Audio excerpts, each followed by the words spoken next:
Sema kwamba niko hapa katika police station ya Eldama Ravine. Nililetwa hapa jana saa 6 usiku na nimekaa hapa hadi leo asubuhi. Sijaambiwa kosa ambalo nimefanya. Hakuna mtu ameniongelesha, walinishika wakanitupa kwenye cell. Lakini ningependa kwanza kabisa kabla niseme chochote kushukuru wakaazi wa Eldama Ravine.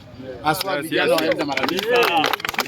Wamekesha na mimi hapa usiku nzima na wamehakikisha kwamba nimetolewa bila kuumizwa.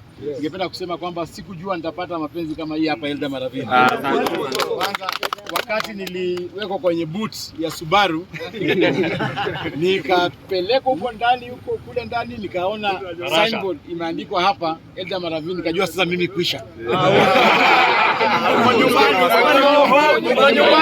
Lakini nashukuru sana kwa sababu hii vita ambayo tunapigana ni vita ambayo inasaidia Wakenya wote. Mimi nimeandika mchezo wa kuigiza ambao unaitwa Echoes of War. Mchezo huo unaonyesha tu kwamba zile shida ambazo Gen Z wanapitia katika Kenya yetu. Shida za unemployment, shida za corruption, shida za kukosa healthcare mzuri, shida za watu kukula pesa za ambazo za ushuru na kuongeza ushuru juu, shida za high cost of living. Nilisema kwamba mnajua vizuri sana nilifanya kazi na Rais William Ruto na tukatengeneza serikali. Wakati tulikosana kimawazo, nilisema mimi sitakuwa kama wanasiasa wengine waende kwenye podium waanze kutukanana. Hapana, nitatumia talanta yangu kuexpress yale ambayo yako moyoni mwangu. So nimeandika mchezo huo, na bahati mbaya ni kwamba wamekataza wasichana hao kuperform katika nationals. Mimi ningependa kusema kwamba kwanza nasherekea wale wasichana wa Butere Girls. Wale wasichana hao ni mashujaa. Hao ni mashujaa kwa sababu wamejionyesha kwamba hao ni wazalendo wa Kenya.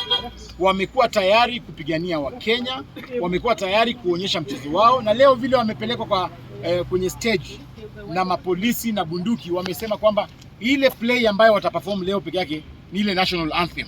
Hiyo ni ishara ya uzalendo katika nyoyo za hao wasichana. Ningependa kuwasherekea na kuhakikishia Wakenya kwamba mchezo huu Echoes of War utafanywa.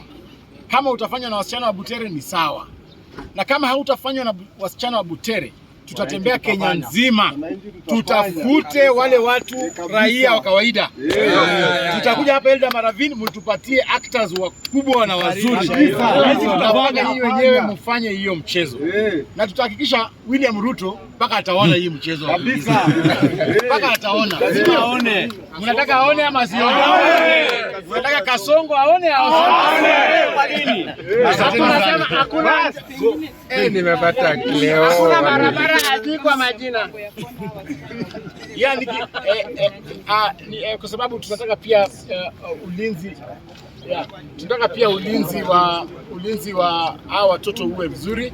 So ile kitu ambayo tunafanya kwanza sasa hivi ni kuhakikisha kwamba wasichana wetu wa Butere Girls are as safe as possible. Tuhakikishe kwamba wamekaa mahali pazuri na hawajadhulumiwa na mtu yeyote. Mimi ningependa tu kuomba kwamba wale maafisa ambao wanatumia excessive force kwa watoto wa shule waache kupiga watoto wetu wa Butere Girls. Hawa watoto hawana makosa, hawa watoto ni wazalendo na hawa watoto ni wa Kenya. Ningependa kusema kwamba Mheshimiwa Eugene Wamalwa karibu anafika hapa. Na waheshimiwa wengine wanafika kwa dakika 5 tutakuwa nafika, alafu tutaweza malizia. Labda tu kidogo mheshimiwa, labda raia pia waongee hapa. Makosi kabla raia waongee. Nasikia pia wasichana 15 ya Butere Girls are missing. Sijui that is why nimesema kwamba tulikuja na watoto 38 wale ambao walikuja kuperform play hii, lakini sasa hivi tunaambiwa kwamba watoto 15 hawapatikani. Ningependa wale maafisa ambao wako in charge ya watoto, unajua ni tuko katika area ya abduction. Tungependa tujue watoto wetu wa Butere Girls 15 wako hapa. Tunawapatia less than 1 hour. Polisi na wale officials wote wa produce all the children of Butere Girls.